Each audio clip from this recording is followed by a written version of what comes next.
오늘은 119편의 네 번째 연입니다. 이 네 번째 연도 8절로 되어 있는데요. 이 8절은 모두 히브리어 네 번째 알파벳이 달레트로 시작합니다. 먼저 25절에 보면 시인의 상황이 나오는데요. 내 영혼이 진토에 붙어 싸우니 주의 말씀대로 나를 살아나게 하소서. 여기 진토에 붙었다는 표현은요, 흙에부터 하나가 되었다는 말입니다. 사람이 죽으면 흙으로 돌아가지 않습니까? 이제는 내가 흙으로 돌아갈 만큼 다 죽게 되었다는 뜻입니다. 그러니까 이제는 무덤 밖에는 남은 게 없다는 뜻입니다.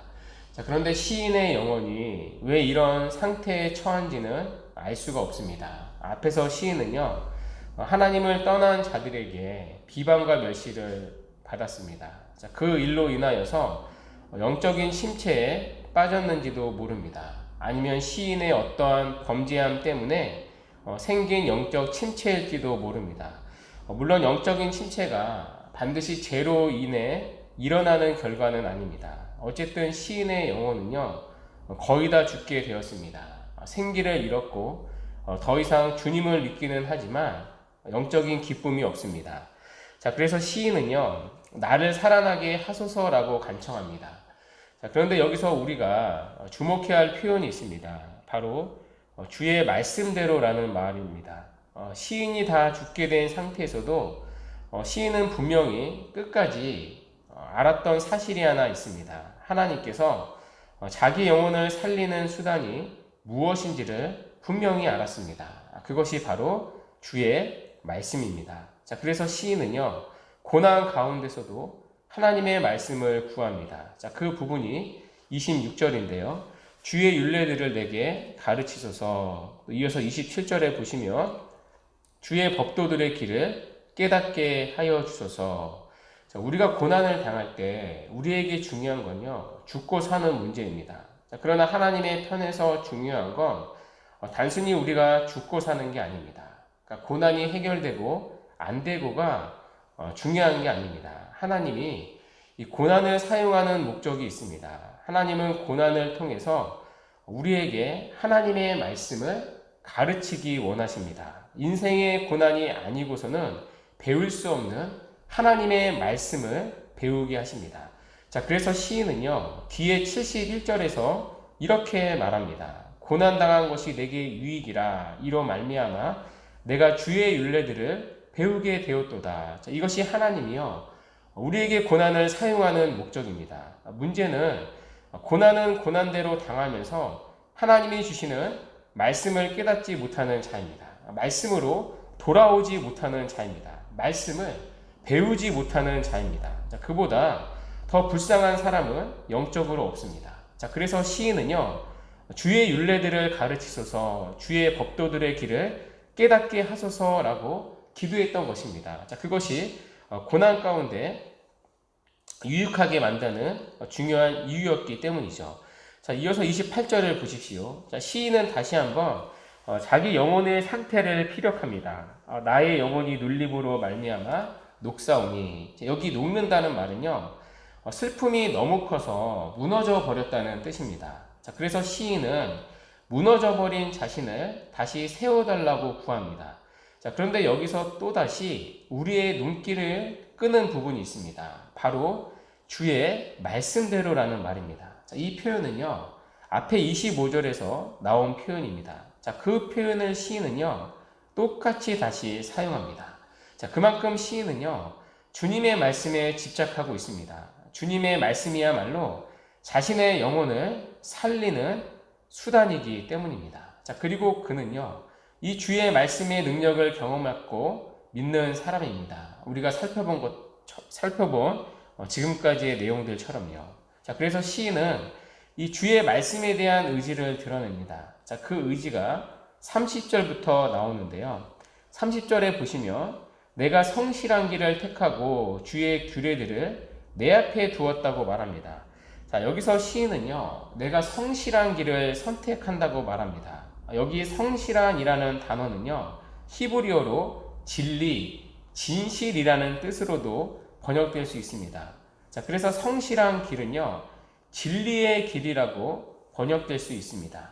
그러니까 시인은 지금 진리의 길을 선택한다고 말합니다. 자, 그리고 이 진리의 길은요, 자, 앞에 29절에 나오는 거짓의 행위와 정반대의 개념입니다. 그러니까 거짓의 행위를 직역하며 거짓의 길입니다. 자, 그러니까 자기 앞에 고난당하는 자기 앞에 두 개의 길이 있다는 거죠. 진리의 길, 거짓의 길. 마치 시편 1편의 두 개의 길과 같은 거죠. 악인의 길, 의인의 길. 자, 그런데 시인은요, 거짓의 길이 아니라 진리의 길을 택한다고 말합니다.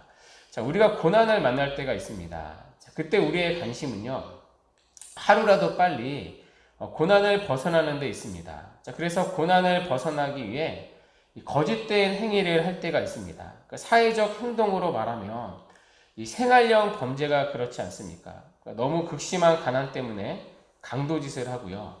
누구한테 부당한 대우를 받았던 억울함 때문에 자기를 괴롭히는 상대를 향해 더 큰 악을 저지르고요. 또 내가 어떠한 상황을 빨리 모면하기 위해 거짓말을 하고 또 거짓된 손을 붙잡기도 하고요. 그러니까 이런 식으로 거짓 행위로 갈 때가 있습니다. 시인은 그런 거짓된 행위에서 건져달라고 구하는 것입니다. 대신에 시인은요, 진리의 길을 택한다고 말합니다. 결국에는 하나님의 말씀대로 살아갈 때 거기에 하나님의 은혜와 도우심이 있기 때문입니다.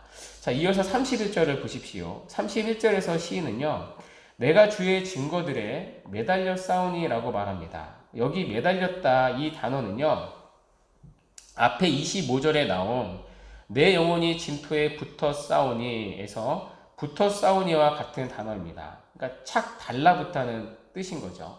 자, 그러니까 시인은 주님의 말씀에 착 달라붙겠다는 것입니다. 지금 시인은 여전히 영적인 침체 가운데 있습니다.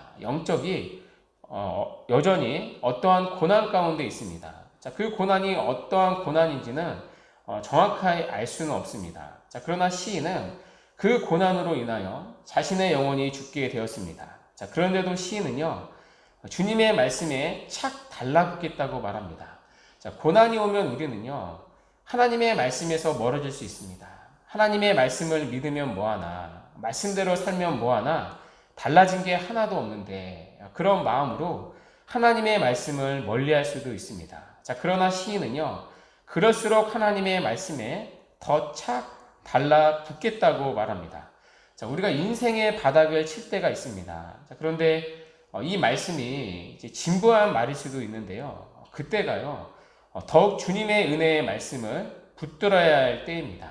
다시 주님의 말씀 앞에 나를 갖다 놓아야 합니다. 고난이 올 때 자꾸 나를 다른 곳에 갖다 두는 게 아니라 하나님의 말씀 앞에 갖다 두어야 합니다. 거기에 하나님의 구원과 회복이 있습니다. 자, 이어서 32절을 보십시오. 주께서 내 마음을 넓히시며 내가 주의 계명들의 길로 달려가리이다.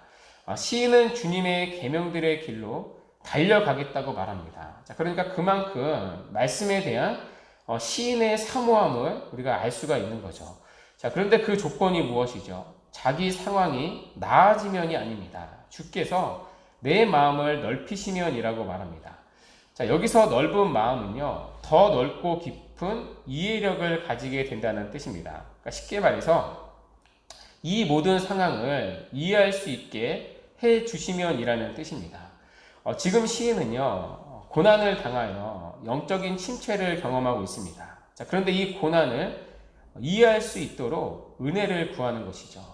여러분, 이 기도에 다 공감이 되시지 않습니까?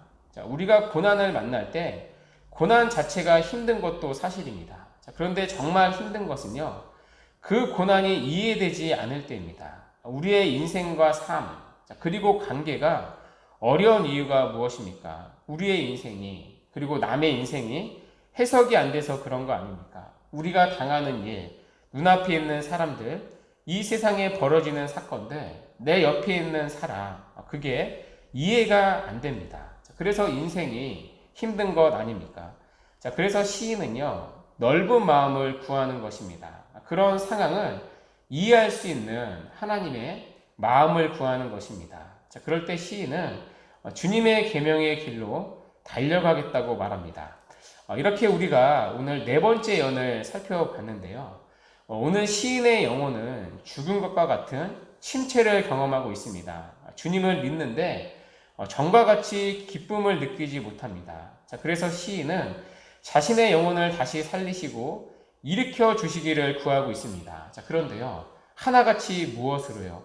하나님의 말씀으로요. 시인은 하나님의 말씀만이 자기 영혼을 살리고 세운다는 사실을 알았습니다. 자, 그래서 시인은요, 고난 가운데도 하나님의 말씀의 길을 택했고요. 그 말씀을 자기 앞에 두었다고 말하고요. 그리고 그 말씀에 착 달라 붙겠다고 말합니다.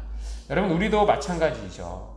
우리도 오늘 시인처럼 영적인 침체를 경험할 때가 있습니다. 자, 그때마다 우리가 살아나는 길은요, 하나님의 말씀밖에는 없습니다. 하나님의 말씀보다 더 좋은 우리의 영혼의 처방약은 없습니다. 자, 그러므로 오늘도 우리 자신을 하나님의 말씀 앞에 갖다 놓는 은혜가 있기를 바랍니다. 그리고 거짓의 길이 아니라 하나님의 말씀의 길을 택하고 그 길을 믿음으로 걸어가는 은혜가 있기를 바랍니다. 그래서 오늘도 하나님의 말씀과 동행하고 그 하나님의 말씀의 능력을 경험하며 살아가는 복된 하루가 되기를 간절히 바랍니다. 아멘. 이 시간 우리 말씀 붙잡고 다 같이